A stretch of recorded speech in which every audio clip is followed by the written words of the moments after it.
আজ 22শে মার্চ বিশ্ব জল দিবস। এই উপলক্ষে বেলচাঙ্গা চক্রে 30 নম্বর প্রাথমিক বিদ্যালয়ের পক্ষ থেকে এই দিনটি বিশেষভাবে পালন করা হলো। জল কিভাবে সংরক্ষণ করা যাবে, কিভাবে জলের অপচয় বন্ধ করা যাবে, বিশ্বব্যাপী আগামীতে যে জলের হাহাকার দেখা দেবে সেটা রোধ করতে একটি সুন্দর মনোগ্রাহী নাটক পরিবেশন করে বিদ্যালয়ের ছাত্রছাত্রীরা। অভিনব পন্থায় নাটকটি পরিবেশিত হয়। স্নান করার সময়, পশুদের গা ধোয়ার সময়, বাসন মাজার সময়, কাপড় কাচার সময়, সকালে ঘুম থেকে ওঠা, ব্রাশ করার সময়, এমনকি শৌচকর্ম করার সময় জলের অতিরিক্ত ব্যবহারের ফলে জল অপচয় হচ্ছে। এই গরমে চারিদিকে জলের হাহাকার দেখা দেয়। কারণ হিসেবে মনে করা হয়, বৃষ্টির জলকে সঠিক পদ্ধতিতে সংরক্ষণ না জানানোর জন্য যদি পাইপলাইনের মাধ্যমে ভূগর্ভে পাঠানো হয় তাহলে এই জলের সংকট দেখা যায় না। পৃথিবীতে 3 ভাগ জল 1 ভাগ স্থল হলেও বিশুদ্ধ পানীয় জল রয়েছে মাত্র 3%।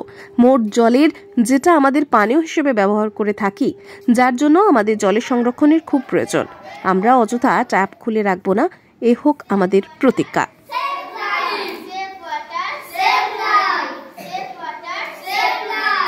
22শে মার্চ বিশ্ব জল দিবস।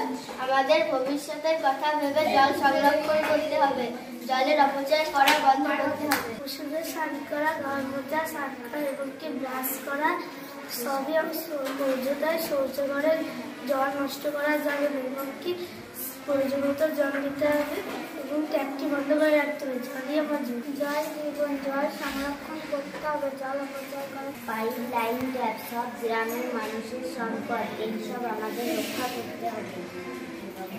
জল সংরক্ষণ করতে হবে, বৃষ্টির জল পাইপ লাইনের মাধ্যমে ভূগর্ভে পাঠাতে হবে।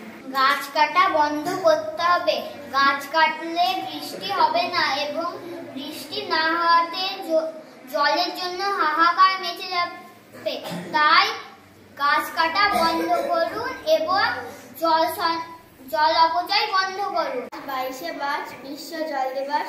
আমরা প্রত্যেকে শপথ নিচ্ছি যে জল সংরক্ষণ করব আর জল নষ্ট করব না। কমফোর্টেবল ম্যাট্রেস মানে আরআরকে ম্যাট্রেস। ওয়ারেন্টি নয়, গ্যারান্টি দেয় আরআরকে ম্যাট্রেস।